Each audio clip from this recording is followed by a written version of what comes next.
नमस्ते, मैं शिवानी। आज मैं आपको कुछ दिखाने वाली हूँ। ये आपको ट्विन फ्लेम जर्नी में हर जगह दिखाई देगा। दिखाई तो आपको पहले भी देते होंगे, बट आपने कभी एक्नॉलेज नहीं किया।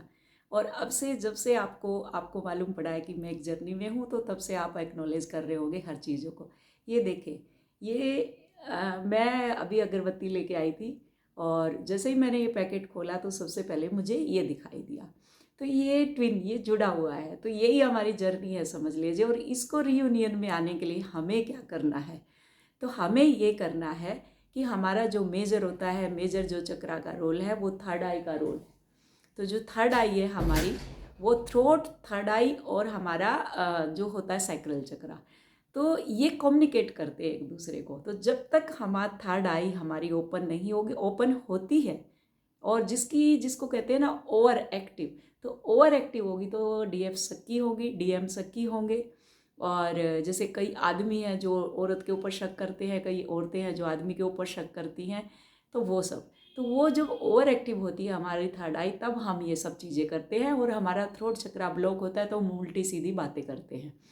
और सेक्सुअल जो चक्रा, जिसको सैक्रल चक्रा बोलते हैं, वो नेगेटिव एनर्जी को कैरी किए होता है। उससे हमारी जो होती है थर्ड आई हमारी ब्लॉक होती है। क्योंकि जो सेक्सुअल जो हमारा सैक्रल चक्रा है, उसके अंदर हम बहुत सारी नेगेटिव एनर्जी कैरी किए रहते हैं जन्म जन्मों की। क्योंकि हमारा डीएम तो हमें मिलता नहीं है, अगर डीएम है तो डीएफ उसको मिलती नहीं है, वो एक ही बार मिलती है। उसके बाद फिर वो डे बाय डे हर जन्म में लेयर चढ़ती रहती है, लेयर चढ़ती रहती है, और लेयर चढ़ चढ़ के हम यहाँ तक आ चुके हैं। और अब हमें परमात्मा ने कॉल की है कि तुम्हें ऐसे आना है, ऐसे बनना है। तो ऐसे बनने के लिए हमें अपना थर्ड आई चक्रा, जो अगर ओवर एक्टिव, आप अपने आप को नोटिस करें कि आप शक्की तो नहीं है। अगर आप शक्की हैं तो आपका ओवर एक्टिव है, तो उसको कैसे कंट्रोल करना है? 7 चक्रा मेडिटेशन से, इनर वर्क। इसका सिर्फ एक ही दवाई है, सुबह शाम मॉर्निंग 3 टाइम की डोज आप रख लीजिए कि inner work, inner work, inner work और मिरर एक्सरसाइज। दूसरी चीज़ कुछ भी नहीं है। और तीसरी चीज़ ये है कि आपका थ्रोट चक्रा, अगर आपका थर्ड आई से आपकी इंट्यूशन पावर बढ़ेगी, आप भगवान से अलाइन होंगे। अगर आप प्रभु से अलाइन है तो इंट्यूशन पावर, जो आपने बोल दिया, क्योंकि आपकी डीएम एनर्जी और डीएफ एनर्जी आपके अंदर ही है, जो आप करेंगे वो वहाँ वही सोल वो वही करेगी। तो जब आपके अंदर इंट्यूशन, आप दूसरे की बातों में नहीं आएंगे, मैनुपुलेट नहीं होंगे। जो आपने एक बाउंड्री सेट कर दी वही बाउंड्री रहेगी। यस है तो यस है, नो है तो नो है, और वही डिसीजन आपके डीएम लेंगे, नहीं तो आप कंफ्यूज रहेंगे बिल्कुल। तो इसलिए अपनी थर्ड आई को बैलेंस करना बहुत ज़रूरी है इस स्टेज में आने के लिए। ये देखें, ये मैंने कोई चिपकाया हुआ नहीं है, और ऐसे से मेरे को दिन में पता नहीं कितने सारे साइन मिलते हैं, बहुत सारे मिलते हैं। तो ये हमें ऐसे आना, ये नहीं कि मेरा यूनियन होने वाला है, हमें ऐसे होना है, अपने अंदर अलाइनमेंट में ऐसे आना है। बिल्कुल देखो, ये इक्वल साइज है ना। अगर ये कोना बना है तो दोनों का बना है, और ये कोना बना है तो दोनों का बना है, और दोनों एक ही साइज की है, कोई छोटा है ना कोई बड़ा है। तो हमें ऐसे बनना है, बिल्कुल इसकी तरह अलाइनमेंट में आना है।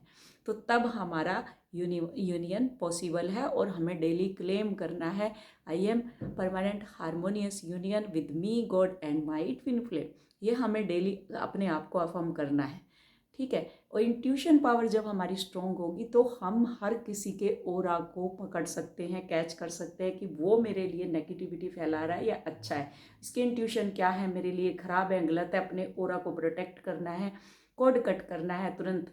हमें कई बार ऐसे ऐसे लोग मिल जाते हैं, अपने घर में ही होते हैं, अपने सराउंडिंग ही होते हैं, जो हमारे लिए नेगेटिव एनर्जी को क्रिएट करते हैं।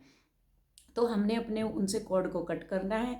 कट करके हमने अपने ओरा को लॉक करना है। सिंपली आप जिस भी भगवान को मानते हैं उसको एक बहुत अच्छी सी आपको प्रोटेक्शन शील्ड देनी है। हे प्रभु, मुझे आप प्रोटेक्ट करें, मुझे गाइड करें, मेरी जर्नी में मुझे आगे बढ़ाएं। तो ये सिंपली आपको सुबह उठते ही, दिन में जब भी आपको याद आए, आप अपने कॉर्ड को कट करें। और हे प्रभु, मेरे अंदर एक ऐसा जैसे बैलून होता है, बैलून के अंदर मैं हूँ, इस टाइप से अपने आप को इमेजिनेशन करें कि मैं बिल्कुल protect, I am protected, I am protected God, मैं बिल्कुल प्रोटेक्ट हूँ क्योंकि मैं आपके साथ अलाइन हूँ। ऐसे करना है। तो इंट्यूशन पावर जैसे हमारी स्ट्रॉन्ग होगी तो आपके चेहरे पे दिखने लगेगा। वो कैसे? कि जैसे अगर कैरी किए हैं बहुत सारी स्टक एनर्जी, जिसका सैक्रल चक्रा खराब है, खराब मोस्टली सभी का होता है, तो फेस पे झाइयाँ, पिंपल्स, ये सब उस पर होने लग जाते हैं। क्योंकि हम जन्मों जन्मों से कार्मिक एनर्जी को कैरी किए रहते हैं। और सबसे ज़्यादा इफेक्ट हमारे सैक्रल, हार्ट और थर्ड आई पे आता है। थर्ड आई पे आएगा, पूरा फेस आपका ख़राब होने लगेगा, झाइयाँ आ जाएंगी, पिंपल्स आ जाएंगे, जैसे डार्क आ जाएगा और ऐसे लगने लगेगा फेस एकदम। और जैसे जैसे ये क्योर होती जाएगी आप देखना आपके चेहरे पे एक नूर, एक तेज अलग से ही दिखाई देने लगेगा। तो अपनी थर्ड आई को हमने बैलेंस कैसे करना है? 7 चक्रा मेडिटेशन, ओम का जाप, अजपा जाप कोई भी आप रख लें। और दूसरी चीज़, आप जिम जा सकते हैं, आप वॉक कर सकते हैं, आप जुम्बा कर सकते हैं, आप डांस कर सकते हैं, आप जो भी आपकी हॉबी है उससे क्या होगी, जो आपकी स्टक एनर्जी है वो क्या होगी, वो बाहर निकलेगी पसीने के रूप में या जैसे भी। और उसके साथ साथ आपको इमेजिनेशन करना है और एक वो फिक्स कर देना कि कि ये काम मैं कर रही हूँ प्रभु, इससे मेरे जितने जितने मेरे अंदर नेगेटिव एनर्जी है वो सब इसके थ्रू, मेरे पसीने के थ्रू या स्वेटिंग के थ्रू वो सब रिलीज हो रही है। ये काम मैं इसलिए कर रही हूँ क्योंकि वो बताना भी है आपको, तो ये बताना है आपको। और थर्ड आई को आपको बैलेंस करना, अगर आपकी ओवर एक्टिव है बैलेंस करना, और ब्लॉक है तो आपको 2 चक्रास के ऊपर मेजर काम करना है, सैक्रल चक्रा के ऊपर और थर्ड आई के ऊपर, क्योंकि वो जो एनर्जी है वो आके आपका थर्ड आई को ओपन करेगी। तो ये आप बैलेंस करें। आज का वीडियो इतना ही। वीडियो अच्छा लगा तो लाइक करें, शेयर करें, सब्सक्राइब करें और अपनी जर्नी में आगे बढ़ते रहें। लव यू और God bless you. Thank you so much.